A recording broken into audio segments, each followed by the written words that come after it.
Love this guy.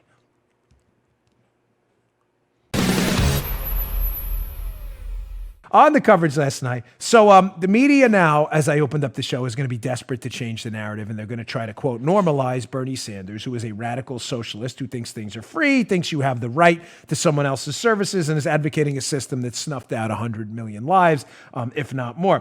So they're going to be eager to change the narrative to make Bernie Sanders normal or appear normal. So we're seeing it last night. Here's a tweet. Now, this one's from the alternate perspective. There's going to be some people trying to, because they're still going to give it one last hurrah. They're going to give it one last hurrah before I get to this, to try and get Klobuchar, who they think can beat Trump, to the top, because some people in the media, as they're simultaneously, you saw it last night, trying to normalize Sanders, quietly will acknowledge that what he's suggesting is deadly, is destructive. That you saw Chris Matthews talking about socialism, how from MSNBC, how awful it is, shockingly. But they're going to try and give one last shot to rescue Klobuchar and Bloomberg. So we're seeing it last night. Check this out from the tweet. Let's be clear. This is at Trip Gabriel from the New York Times. I want to pick on this guy unnecessarily here, but New York Times guy. Joe, who won the primary last night? It was Bernie Sanders, right? I'm not crazy? Yeah, that was Bernie. There's only one winner, thank you. Bernie. You see the little fact checker there. So Trip Gabriel from the New York Times is suggesting that that's not the story of the night. Quote tweet here from his tweet. The number one story of the night is Amy Klobuchar. The number two story of the night, not even Bernie, who actually won. Number two story of the night is Pete Buttigieg coming closer to Bernie Sanders than expected. So just to be clear here, the guy who actually won the primary, socialist, soon-to-be tyrant Bernie Sanders, that guy, that's not the guy. That's not the story. The story is Klobuchar, who finished third. How is that the story? It's the story for one simple reason. They need to rescue Klobuchar or Bloomberg because they quietly know Bernie Sanders will be an absolute disaster for the reasons I just laid out in the first 30 minutes of the show. Now, a couple of things on this. They will, as a backup plan, plan B, if they can't rescue Klobuchar or Bloomberg, they will start to normalize Bernie Sanders. And you will hear the buzzwords. He's authentic, genuine, tells people the truth. You will see this in an effort to make Bernie Sanders, who's advocating for this destructive, deadly system of socialism, you will see them try to normalize him as they simultaneously try to boost Klobuchar. Watch, you will see it. Ladies and gentlemen, you will watch cable news differently after watching this show. Listen to as Bernie Sanders becomes more of a threat to win. Listen to the commentary. The commentary from the people in the MSNBC, CNN ecosystem who just a few days ago were saying, this is trouble. We got to get rid of Bernie. Bernie's a problem. These same people are going to start to talk about how authentic, how genuine. Matter of fact, they should play a drinking game. Like you take a swig of Diet Coke every time you hear about how Bernie Sanders is going to be authentic. Watch it. Watch it happen. I'm telling you're going to see it.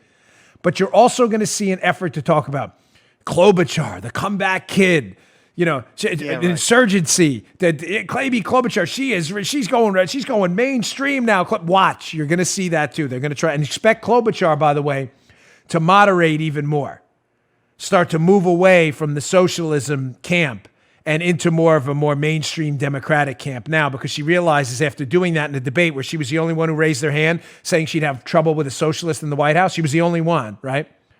Mm-hmm. Expect her to do more of that, because after that moment, she had this little, resurgent campaign going on. Watch that too.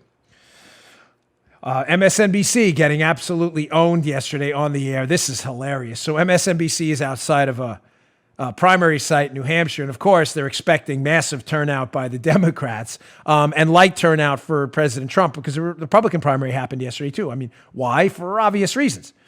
I mean, why would you turn out to vote in a Republican primary where the results are really, everybody knows President Trump's going to win? More on that in a few minutes, by the way. So they're expecting this massive turnout. Democrats so upset with everything going on, the evil Donald Trump, like the Darth Vader. You're going to see all these rebellion forces showing up. So they're sitting outside this polling site, and they interview this guy coming out, and they're obviously expecting this guy to be a Bernie bro, whatever. And they grab him, and this is one of the greatest face plants I've seen in the last few weeks by MSNBC. Check this out. I want to talk to. We have a voter out here, sir. You were watching, so you're going to be on television now. Can you tell us who you voted for? Donald John Trump. You voted for Donald John Trump. Yeah.